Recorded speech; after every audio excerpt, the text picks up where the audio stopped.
इस समय आप KBPRC न्यूज़ बिहार झारखंड के एडिटिंग रूम से इस समय आप प्रसारण देख रहे हैं।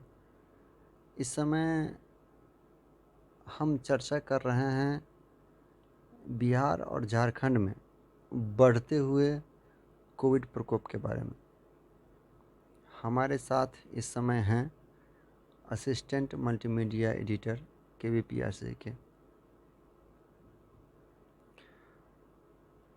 इस समय आपके जानकारी के लिए मैं बता दूं कि इस समय रांची में कुल एक्टिव केस इस समय रांची में अभी 2217 पर पहुंच गई है। 2217 और बिहार में कुल एक्टिव केस की संख्या इस समय 1085 है। आपकी जानकारी के लिए एक बात मैं और बता दूं कि पिछले ही दिनों परसों 88 डॉक्टर्स NMCH के कोविड से यानी कि ग्रसित हुए थे और PMCH में भी कुछ डॉक्टर्स यानी कि कोविड से ग्रसित हुए हैं। पिछले कुछ दिन पहले मुजफ्फरपुर में 6 कोरोना संक्रमित मिले थे। इसके बाद जो है सो पटना में बहुत तेज़ी से बहुत तेज़ रफ्तार से कोविड के मरीज़ की संख्या बढ़ रही है। अब इसमें सबसे भारी बात यह है, देखिए, कि झारखंड सरकार ने त्वरित कार्रवाई करते हुए कोविड के बढ़ते हुए प्रकोप को देखते हुए उन्होंने तुरंत कोरोना गाइडलाइन जारी कर दिया और कोरोना गाइडलाइन के साथ साथ अगले 15 जनवरी तक के लिए सभी स्कूल, कॉलेज, धार्मिक संस्थान को बंद कर दिया और सिनेमा थिएटर, मॉल और जो भी सरकारी संस्थान हैं उसमें 50% कर्मचारी के साथ ही कार्य करने का उन्होंने आदेश निर्गत किया। लेकिन यही हम अगर बिहार की बात करें तो बिहार में आप देखिए कि बिहार में जो हमारे माननीय मुख्यमंत्री जी हैं वह अभी एक विशेष यात्रा पर निकले हुए हैं शराबबंदी लेकर जो शिकायतें आ रही थी कि शराबबंदी के बावजूद भी शराबबंदी नहीं हो रही है। तो ये किस में निकली हुई हैं? ये जो अभी अपने मुख्यमंत्री जी निकले हुए हैं समाज सुधार यानी कि यात्रा पर निकले हुए हैं। इस समाज सुधार यात्रा में निकलकर वो जीविका के यानी कि माताओं एवं बहनों से बातचीत कर रहे हैं, संवाद कर रहे हैं। मैं ये नहीं कह रहा कि उनका ये शराबबंदी जो है सो पर यानी कि विचार करना, शराबबंदी के लिए एक जो है सो दूसरे को प्रेरित करना, दूसरे को सुझाव देना, सख्ती बरतना, ये उनका गलत कदम है। नहीं, ये उनका गलत कदम नहीं है। ये उनका बहुत ही सराहनीय कदम है कि शराबबंदी तो होना ही चाहिए, लेकिन साथ में शराबबंदी के साथ साथ कंप्लीट नशा मुक्ति भी होना चाहिए। ये हमारा मानना है। जैसे कि आज शराबबंदी के बाद सबसे ज़्यादा लोग स्मैक, चरस, एक उसका दूसरा ऑप्शन तलाश रहे हैं। लेकिन केवल शराबबंदी कर देने से ही बिहार कंप्लीट नशा मुक्त नहीं हो जाएगी। ये आप सभी भी जानते हैं और हम सभी भी जानते हैं। आपके जानकारी के लिए बता दें कि बिहार सरकार ने एक तरफ झारखंड सरकार ने जहां कोविड के बढ़ते हुए प्रकोप को देखते हुए अगले 15 जनवरी तक सारी स्कूल कॉलेज को बंद कर दी और कोरोना गाइडलाइन जारी कर दिया, वहीं बिहार सरकार ने अभी तक ऐसा कुछ भी नहीं किया है। बिहार सरकार ने बिहार में यानी बढ़ते हुए ठंड को देखते हुए अगले 8 तारीख तक के लिए 8वीं तक की स्कूल को बंद कर दिया है, बाकी स्कूलें चालू है। अब यह सवाल उठता है कि ठंड तो सबको लगती है, बच्चे हो या फिर जवान हो। इनको मेरे ख्याल से +2 तक की कम से कम स्कूल को बंद करनी चाहिए थी, लेकिन इन्होंने ऐसा नहीं किया। लेकिन बिहार में जिस तरह कोविड बढ़ रही है और जिस तेज़ी से यह जो है सो कोविड फैल रही है, यह एक बहुत बड़ा महामारी का संकेत है। ये आने वाले समय में हो सकता है कि फिर से यह कोविड जो है सो ये अपना बिहार को ग्रास बना ले। अभी हाल में ही एक बीमारी आई है ओमिक्रॉन। ओमिक्रॉन की हम चर्चा कर लें। ओमिक्रॉन का भी लक्षण सेम ही है, कोविड की तरह है, लेकिन ओमिक्रॉन में थोड़ा सा अंतर है। लोगों की ऐसी धारणा है इसमें कि ओमिक्रॉन के आ जाने से कोविड का प्रभाव कम होगा। धर्मेंद्र जी, मैं आपसे यह जानना चाहूँगा कि ये आप मुझे राय दीजिए कि क्या ओमिक्रॉन के आ जाने से क्या ये कोविड की जो बढ़ते हुए प्रकोप में ये जो है सो कमी आएगी या बराबर रहेगी? क्योंकि साइंस ऐसा नहीं कहती है, लेकिन लोगों की ऐसी धारणा है। नहीं, ओमिक्रॉन वेरिएंट आया है। कोविड का बहुत सारा वेरिएंट है जो स्प्लिट पर्सनालिटी का है, जी जी। चेंज करता है अपने आप को। ओमिक्रॉन आया है, इससे डेथ रेशियो कम है, बट इसका स्प्रेड बहुत तीव्र गति से हो रहा है। ऐसा नहीं है कि इसका फैलाव नहीं है, फैलाव तो है, हर किसी को सचेत रहना चाहिए।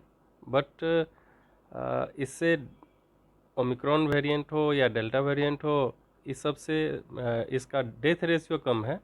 बट आम पब्लिक को और सरकार को इस पर सख्त होना चाहिए।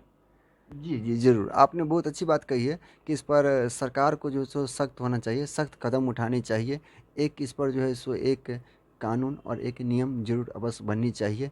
नहीं तो फिर ये बिहार, अब क्या आपको ऐसा नहीं लगता कि बिहार हमारा फिर से लॉकडाउन की ओर जा रहा है? जी जी, बिल्कुल। ये स्थिति रही तो डेफिनेट लॉकडाउन की ओर बढ़ रही है। जी, हमारा भी मानना है कि अगर यही स्थिति रही तो फाइनली यही होगा कि यहाँ लॉकडाउन ही लगानी पड़ जाएगी। क्योंकि जिस प्रकार झारखंड सरकार ने तुरंत तत्परता दिखाते हुए कोरोना गाइडलाइन जारी किया, उस प्रकार अभी तक बिहार सरकार ने ऐसा कुछ भी जारी नहीं किया है। केवल शीतकालीन को देखते हुए उन्होंने कुछ जारी किया है। कोरोना का पेशेंट, आपकी जानकारी के लिए बता दें कि पटना में अभी कुल मिलाकर आज भी एक्टिव केस, पटना में आज एक्टिव केस टोटल जो है सो नियर अबाउट 1000 पार कर गया है। अब सबसे भारी बात है कि अब हम लोग बात करते हैं जो वैक्सीन लोगों ने लिया, तो आखिर वैक्सीन लेने के बाद भी धर्मेंद्र जी जो 88 डॉक्टर्स, दो एनएमसीएच के जो कोविड के संक्रमण में आए हैं, यानी कि संक्रमित हुए हैं, तो आपको क्या लगता है, क्या यह टीका अगर यह जेन्युइन होता या टीका से अगर ये ऐसा नहीं होता, अगर टीका, चूँकि डॉक्टर पहले टीका ले चुके थे, तो क्या वो संक्रमित होते हैं? क्या टीका कितना सार्थक आपको लगता है कि ये था? नहीं, टीका पर बहुत ज़्यादा अविश्वास करना मेरे समझ में नहीं आता है, क्योंकि टीका डेथ रेशियो को घटाता है, इम्यून सिस्टम को बढ़ाता है। तो प्रोटेक्ट करने के लिए टीका ज़रूरी है, हर किसी को टीका लगवाना चाहिए। संक्रमण नहीं हो इसके लिए टीका वैक्सीनेशन नहीं की जाती है। संक्रमण को, डेथ रेशियो को घटाता है, ये हमारे शरीर के इम्यून सिस्टम को से प्रोटेक्ट करता है, बढ़ाता है। और इसका कोविड का जो भी वेरिएंट है, आई थिंक प्रीवियसली जितना साइंटिस्ट लोग स्टडी किए हैं, तो उसको प्रोटेक्ट करने के लिए टीका की ज़रूरत है। जितने भी डॉक्टर्स लोगों को हुआ है या फिर आम पब्लिक को हुआ है, तो डेथ रेशियो इस वेरिएंट के कारण न के बराबर है। अब धर्मेंद्र जी, अब यहाँ बात हो रही है बूस्टर डोज लेने की बात हो रही है कि जो आदमी अपना डबल डोज ले चुके हैं वह 9 महीना के बाद अपना बूस्टर डोज ले सकते हैं। लेकिन अगर बूस्टर डोज को अगर पहले लाया जाता, जैसे कि फर्स्ट टीका पड़ चुका था उसके बाद लाया जाता, तो फिर यह बूस्टर डोज कामयाब रहता। बूस्टर डोज एक्चुअली कोविड का जो नया नया वेरिएंट्स आ रहे हैं अभी, तो उसमें आई थिंक आने वाले चीज़ को प्रोटेक्ट करने के हिसाब से वैक्सीनेशन की जो प्रक्रिया है, बनाने की प्रक्रिया है, तो मैं समझता हूँ ये थोड़ा जटिल है। मुझे तो ऐसा लगता है कि बूस्टर डोज के बाद भी एक कोई डोज आएगी जिसका नाम एक स्पेशल डोज होगा। बूस्टर डोज आई थिंक समय के साथ आ जाए, बट हमारा राय है, मेरी अपनी खुद की राय है कि आम पब्लिक अवेयर हो इस चीज़ से कि कोविड का जो जो भी प्रोटोकॉल है जिससे हम लोग बचे, वो इम्प्लीमेंट खुद पे करें। इन्होंने सही कहा है कि बूस्टर डोज के बारे में। और एक जानकारी और मैं आपके साथ शेयर करना चाहता हूँ कि कल से 3 जनवरी से 15 साल से लेकर 18 साल तक के लिए बच्चों के लिए वैक्सीनेशन शुरू कर दी गई है, जो ऑनलाइन आवेदन करके वैक्सीन ले सकते हैं। ये सरकार की अच्छी पहल है। इससे बच्चों में भी होगा और आने वाले समय में हो सकता है कि 3 साल से 5 साल से ऊपर के बच्चों को भी वैक्सीन टीका लगाया जाए। ये सरकार का बहुत ही इनके अच्छा कदम है। इसके बारे में आप क्या बोलेंगे? नहीं, ये तो आ, हमारे देश का भविष्य इन्हीं बच्चों पे टिका हुआ है, और जैसा कि सभी लोग इस चीज़ को समझ रहे हैं कि पिछले 2 वर्षों से एजुकेशन सिस्टम पूरी तरह से ठप हो गई है।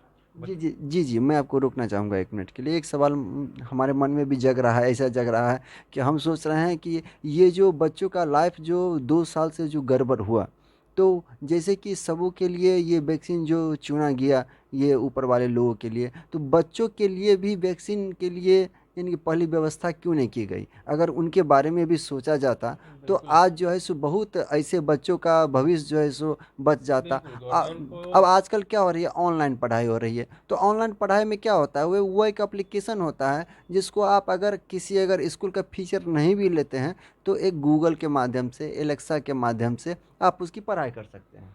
बिल्कुल सही है, बट हमारे बिहार के जितने रूरल एरिया के स्टूडेंट्स हैं, उनके पास आई थिंक उतनी व्यवस्था नहीं है, और जिनके पास है भी, वो परफेक्टली ऑनलाइन क्लासेस के थ्रू सेटिस्फाइड नहीं हो पा रहे हैं। इसलिए बच्चों में एजुकेशन के प्रति मैं समझता हूँ कि थोड़ा सा रुझान कम हुआ है।